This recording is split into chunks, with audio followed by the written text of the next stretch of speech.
Good evening and watching the main news on HKIBC. I'm Harminder Singh. And I'm Michelle. Here's a look at tonight's top stories.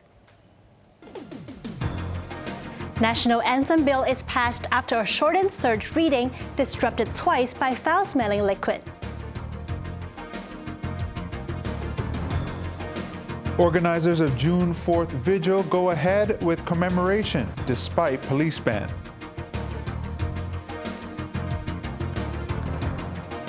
About 100 residents are evacuated from a Shatin housing block after 7 residents there contracted COVID-19. 2 years after it was first tabled, the Legislative Council has approved the controversial National Anthem Bill by 41 votes to 1. In a rare move, LegCo President Andrew Leung cut the debate short after the third reading was suspended for more than 3 hours. After a chaotic morning session, the third reading of the National Anthem Bill resumed at 4:45 p.m. Just as proceedings were set to start, the Democratic Party's Ted Hui dashed from his seat and splashed foul-smelling liquid near the first row of seats. He was then evicted from the chamber.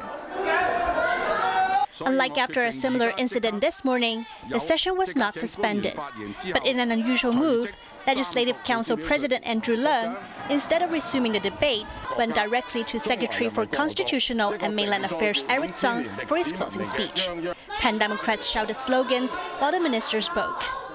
Security guards linked arms to form a barrier in case anyone tried to reach the podium. After his speech, the bill was put to the vote despite a boycott by the Democracy camp. Voting begins. The result is displayed. 43 present, 41 for, 1 against, no abstention. The question is agreed. By a majority of the members present, I declare the motion passed. After the meeting, Leung condemned the Pan Democrats, calling their actions naive. He said the Constitutional Affairs Secretary was scheduled to speak at 5 p.m. and there wasn't enough time for the debate after the meeting resumed. Only 5 lawmakers had the chance to speak during the third reading. But Tsang believed the passage of the bill was smooth and there was enough discussion in the legislature. The legislation will be published in the Gazette next Friday. The new law will make it an offense to respect or misuse the national anthem. Offenders face 3 years in prison and fines of up to $50,000.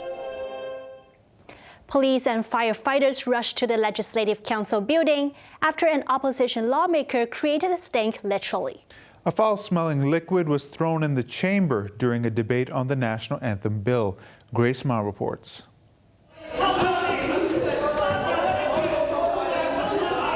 Reeking liquid was splashed on the chamber floor by opposition lawmaker Eddie Chu as fellow Pan Democrat Raymond Chen chanted, "Murderer regime stinks forever." It happened at around 1 p.m. during the third reading of the National Anthem Bill. Security guards hauled the 2 lawmakers out of the chamber while the DAB's Starry Lee, who was presiding at the time, adjourned the meeting.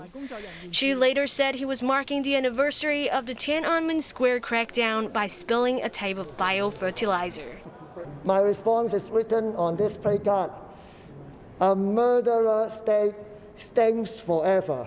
What we did today is to remind the world that we should never forgive the Chinese Communist Party for killing its own people 31 years ago without any apology, without any investigation, and only to repeat bigger and bigger sins to cover what they did 30 years ago. The pro-democracy legislator also said the national anthem legislation will restrict Hong Kong people's freedom and human rights. Police arrived at the chamber to investigate.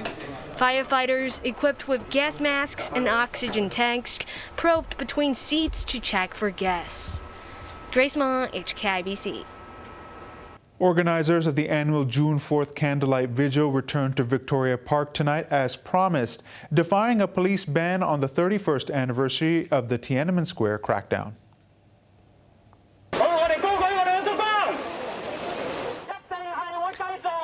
Led by veteran activists Lee Chuk-yen, Albert Ho, and Richard Choi, the group lit candles near the park's Causeway Bay entrance at 6:30 p.m. They then marched along the park in silence. Minutes later, some people began knocking down metal fences and urged everyone to enter the originally sealed-off football pitches.